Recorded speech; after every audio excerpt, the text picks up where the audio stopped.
Del Mar residents with beachfront property are concerned about the future of their homes as the city looks to combat the effects of sea level rise.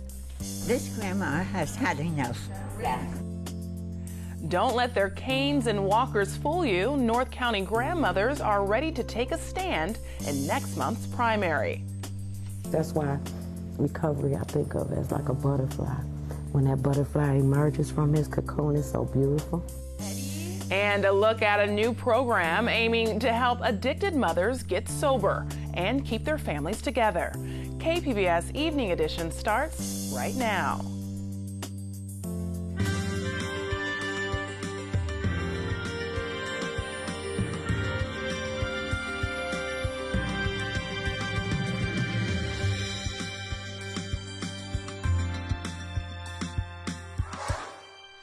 Good evening and thanks for joining us. I'm Ebony Monet.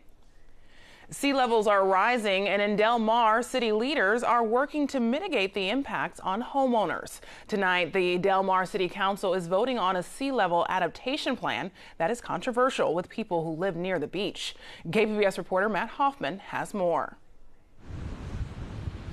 Del Mar has been working to create a sea level rise adaptation plan that balances both private and public interests. Everyone's worried about their houses, getting moved or taken away, and it really affects people on a deep emotional level. People living along the coast in Del Mar are concerned about two words: managed retreat. So people just don't want that word anywhere. Managed retreat could mean relocating homes that are threatened by flooding. Yeah, if we implemented managed retreat and required those seawalls that exist today to come out and removed that front row of houses, the ocean would inundate all the way back to the railroad, about 600 homes, and turn it into a lagoon. In the proposed plan, managed retreat is not being considered. And instead, we're going to focus on sand replenishment, management, and river dredging. We want to defend those homes as long as it's possible to do so by maintaining a wide beach. If at some point we get higher than expected sea level rise and our sand management program isn't working, then we will consider whatever is state-of-the-art strategies 50 years or 70 years from now, which might include revisiting managed retreat. People living near the beach say even just talking about moving their homes is what's concerning them. Something no one wants. We've got some people estimated about $1.3 billion in real estate here. You had a $10 or a $15 million home on the beach and somebody was saying, sea level rise is coming and maybe someday we need to think about moving you out of here. I get it. That would freak me out. Matt Hoffman, KPBS News. The loss of redevelopment funding was a major contributor to San Diego's housing and homeless crisis. That's the conclusion of a new report released by the San Diego Housing Federation. Steve Russell, the executive director of the federation, says the state used to allow the creation of redevelopment districts where San Diego could capture extra property tax funding. Then San Diego had about $120 million a year for affordable housing. Now it's less than a third of that amount. When redevelopment was in force, it was a pretty significant financial stream, and 20% of all that revenue had to go by law into producing affordable housing. With the drying up of that revenue stream, we've seen a drastic reduction in the level of affordable housing, and we've seen an increase in the amount of homelessness. He says the good news is the state appears to be ready to create a housing bond with billions of dollars available, but San Diego will have to come up with matching funds to take advantage of it. National City could become the next battleground in a nationwide wave of teacher strikes. Teachers there are voting today on whether to strike and will release the results at a rally Wednesday. The union is expecting a record number of teachers to vote in favor of a strike after 5 months of protracted negotiations over salaries and supplies. If a strike is authorized, it could come quickly. Classes end for the year on June 4th. With the primary election less than 2 weeks away, the campaign for the 49th Congressional District is getting more aggressive with negative attack ads appearing on TV and in mailers. KPBS North County reporter Allison St. John says voters would do well to pay attention to who's paying for those ads before assessing their significance.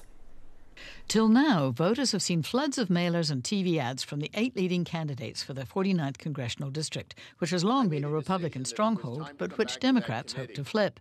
The frontrunner in the race to replace Republican Darrell Issa is Republican California Assemblyman Rocky Chavez. He's Rocky. This TV ad attacks him for supporting California Governor Jerry Brown's budget. Chavez voted for the biggest budget in state history that spends $183 billion of your money.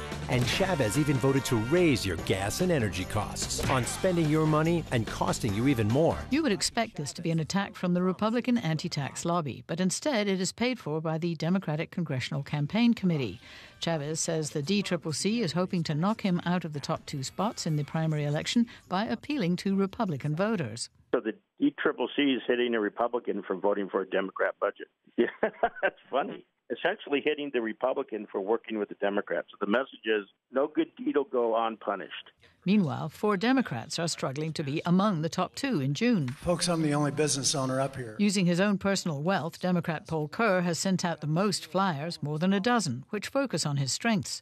Now, however, he is paying for mailers attacking rival Democrat Sarah Jacobs of being wealthy and out of touch.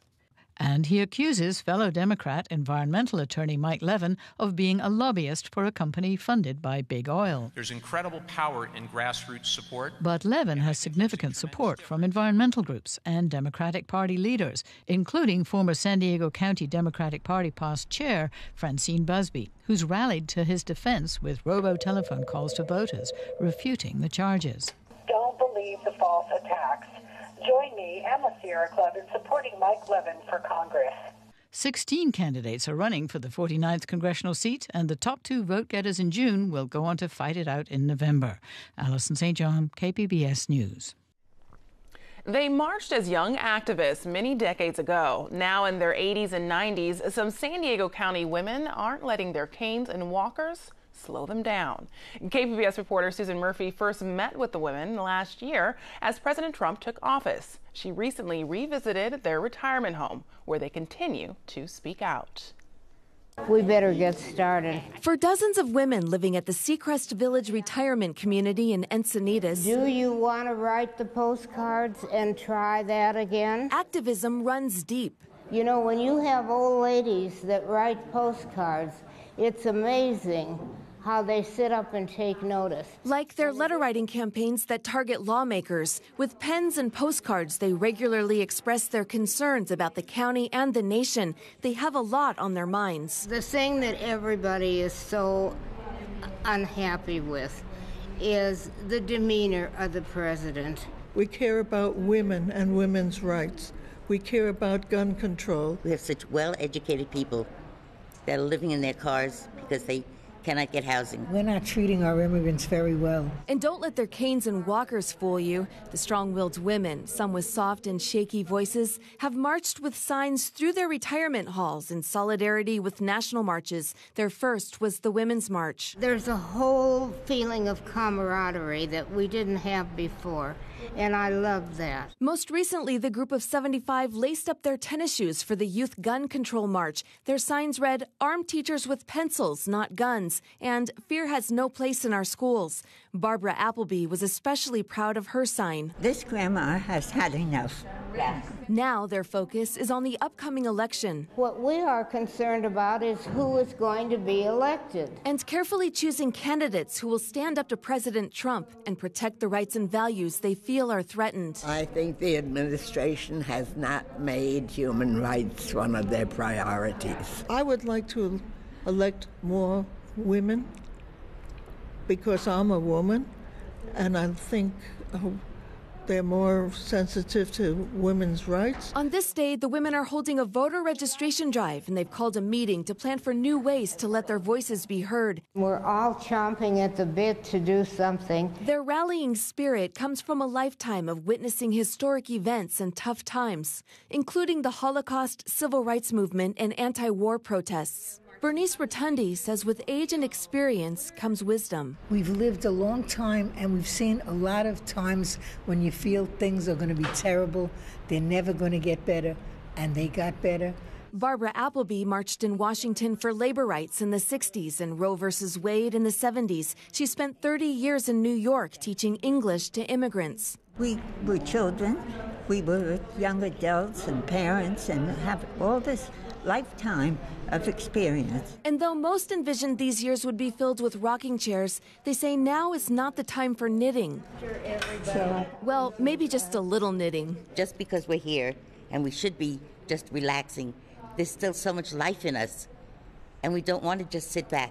We want to help. Keeps us alive to be interested in what's going on outside of Seacrest. Not everyone at the retirement home shares their political views, but Bernice Rotundi says they all share one hope. We all want peace. We may come from different directions, but that's the focus. We want peace, and we want our children to be educated. They offer this advice for younger generations. Be involved. Make sure you vote. Make sure you follow what's going on. Be kind. And if you follow that philosophy, no matter what direction you're going in, if you follow with the idea of kindness, the world has to be a better place. And in the interest of being kind to their conservative friends, they continue to follow a simple rule: no politics at the dinner table. Susan Murphy, KPBS News. Tomorrow, we talk with Republican women in San Diego who are working to bolster the GOP turnout ahead of a tough election battle. One of the lower profile races in the local elections on June 5th is for San Diego Superior Court Judge Gary Kreep. He's been on the bench since a narrow victory in 2012, but his controversial legal background and strong reprimand for judicial misconduct has made the race very competitive. KPBS Metro reporter Andrew Bowen takes a look at the 5 candidates vying for a seat on the bench. All I'm asking is Mr. Obama to do what every other president has ever been required to do, which is prove that he was indeed a natural-born citizen. This is Gary Kreep speaking with KPBS in 2012, shortly after his election. Kreep was active in the birther movement, which spread the false claim that President Barack Obama was not born in the United States. Every other president has done it. Mr. Obama is the first one to refuse to prove it. And that's his decision, but he's the one that's made the issue.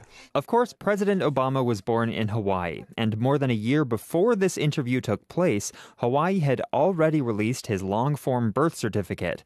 Kreep nonetheless continued to use the issue to raise money for his conservative legal foundation.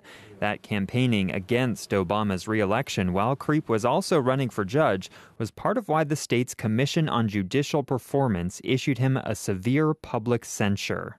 That censure is 67 pages long. The commission found Kreep misrepresented his resume on his website and campaign finance documents.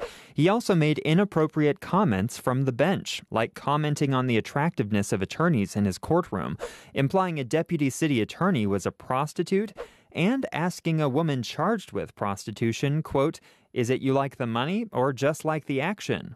The commission's reprimand is its most serious punishment short of removal from the bench. I can confirm for you that Judge Kreep was one of the candidates that was indeed evaluated under our process this year. Judge Kreep did receive a lacking qualification evaluation. Kristen Rizzo is president of the San Diego County Bar Association. Every time there's a contested judicial election, the Bar Association evaluates the candidate's qualifications. Kreep is the only candidate in this race that the association found lacking qualifications. Kreep voluntarily participated in the evaluation process. Rizzo says his interview with the association is confidential. But what I can say is, again, the factors that the committee uses to evaluate are used across the board in their evaluation of all candidates. And so the process is meant to be objective as possible in its evaluation system. Kreep doesn't appear to have a campaign website, but he is endorsed by the San Diego County Republican Party. He has 4 challengers in the race. Matt Brower is a deputy district attorney. He has the backing of law enforcement unions, the county Democratic Party, and a number of Republican and Democratic elected officials. The Bar Association rated him qualified. Then there's Steve Miller, a retired federal prosecutor. He's endorsed by Garland Peed, the attorney who lost the election to Kreep in 2012. The Bar Association rated him qualified as well. Timothy Nader is a deputy in the state attorney general's office. He also has the backing of several elected officials and a handful of lawyers' clubs. The Bar Association rated him as well qualified. And there's Victor Torres, a civil rights attorney with support from several lawyers' associations and both liberal and conservative groups. He's the only candidate in the race that got the Bar Association's highest evaluation, exceptionally qualified. He's also outraised all other candidates in the race. Rizzo says the Bar Association uses 15 factors to come up with its evaluation. The factors include, for example, judicial temperament, knowledge of the law, lack of bias and integrity, and those factors are then used to evaluate all of the candidates. When the state commission censured Judge Kreep, it acknowledged most of his bad behavior happened either before his election or in his first year on the bench. It says he's since adjusted his behavior. If no candidate wins a majority of the vote on June 5th, the top two finishers will run off in November. Andrew Bowen, KPBS News. Whether you've recently moved, have been disheartened by politics, or just plain forgot, there's still time to register to vote. The deadline is midnight tonight to register online to cast your ballot in the June 5th primary. This is the method recommended by the San Diego County Registrar of Voters. You can also go in person to pick up your ballot, your registration form rather, from the library. These hard copy registration forms must be postmarked or delivered to the registrar's office in Kearny Mesa, which closes at 8 o'clock. And you can see all of our election coverage, including our handy voter guide, at kpbs.org/election. I'm Amna Nawaz. Tonight on the NewsHour, President Trump meets top law enforcement officials after calling for an investigation into the FBI. Coming up at 7 right after Evening Edition on KPBS. After a cloudy, windy, chilly day in much of San Diego, now there's a chance for light showers. Erin Calandra has the forecast. Well, hopefully you enjoyed your day today here in San Diego County. The weather is pretty great, although it is a little bit cloudier than normal. That's because of a storm to the north of us, but no precipitation. Looking across the county, it's looking pretty quiet. And here's the bigger picture. You can see this low pressure system spinning counterclockwise. That's bringing showers, a couple of pop-up storms, even some hail in the Sierras. That's not going to reach us in the south, although we could see tomorrow windier conditions in the mountains, perhaps a very light brief shower. Other than that, really not much else is happening. So for tonight, we reach 59 degrees for the low. Those clouds are going to be thickening through the night. They'll still be there in the morning, and then a couple extra ones left over throughout the day, just like we saw here today. So in Oceanside, 56 degrees, Ramona 50 tonight, Chula Vista at 58, and in Borrego Springs, 60 degrees for the low temperatures. Here's that low pressure system I was just talking about, and again, scattered showers and storms. It's pretty windy through the four corners and pretty dry for everyone else.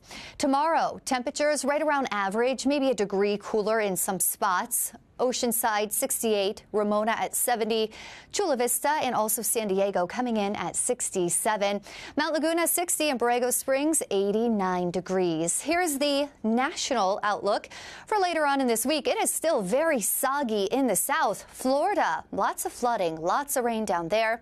The plain states, they're looking good, nice and warm, and southwest staying dry. Along the coast, the next several days will be in the 60s, reaching 70 by Friday, a little bit cloudier than normal, but hey, we'll have some sunshine in the interior areas. Bit warmer in the 70s. Low clouds breaking up for some sun in the mountains. If you like it cooler, well, that's the spot to be because temperatures in the 60s all week, nice and sunny. And in the deserts, it's going to be sunny as well. Temperatures going from the 80s, jumping up to the 90s by Thursday, back down to the 80s for the weekend. For KPBS News, I'm Erin Calandra. Ebony, back to you. Authorities in Hawaii are warning people to stay away from the toxic cloud formed by a chemical reaction when lava touches seawater.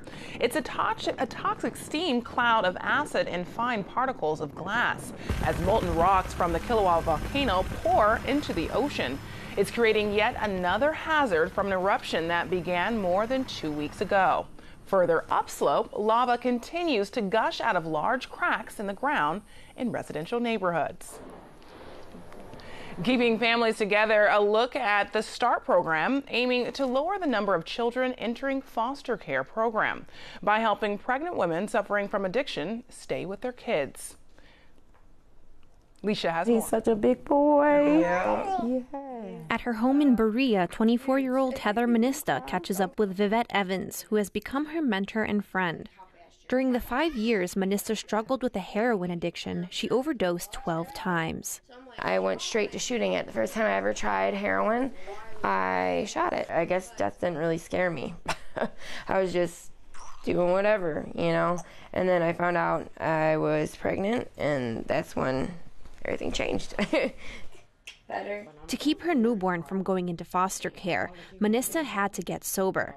She was able to get help through Child Welfare Services, which paired her with Evans and an innovative program known as START, and has since been in recovery.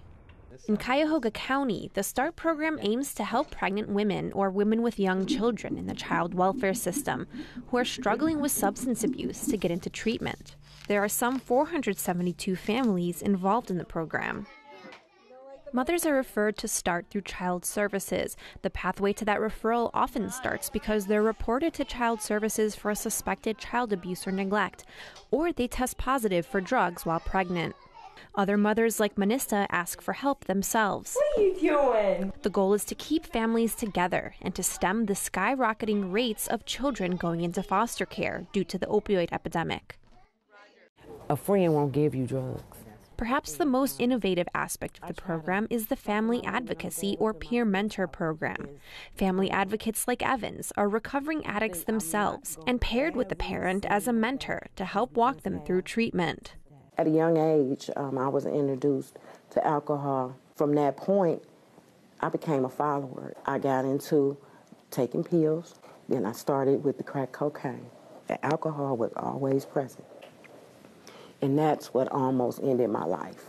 Evans got sober in 2004 and has been clean for 14 years. Since becoming a family advocate 4 years ago, she's been able to use her own experience with addiction to help others.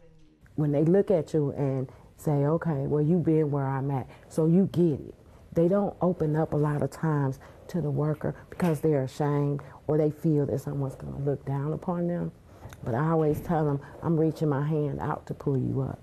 Because I've been there. Family advocates like Evans visit their clients at home, provide transportation when needed, or accompany them to appointments or drug court, all with the goal of getting them clean and reunited with their kids. The role of that person within this program is to walk with the parent through their recovery process, through the child welfare process, and say, hey, I was where you were, I know what you're going through, I got through it, and you can too.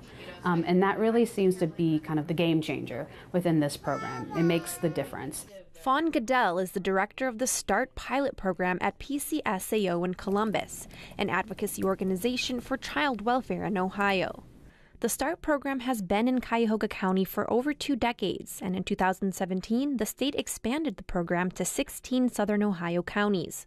Right now we're concentrating on getting these 16 counties up and running and going, but in the next few years we would like to see this program expand to other counties that are interested.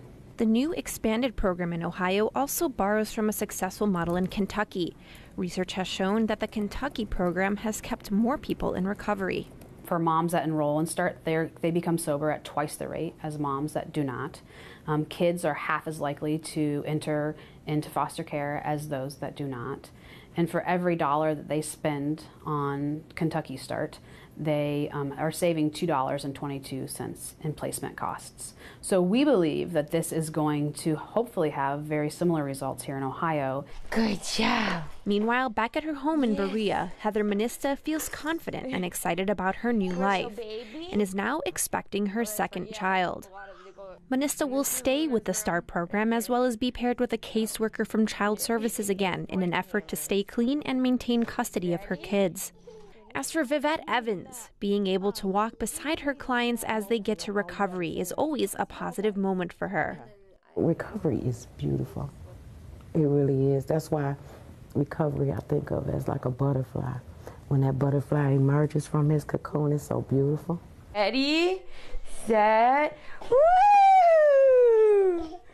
For Manista, recovery means the chance to rebuild a new life with her soon-to-be daughter and her son Colton, who is now 16 months old.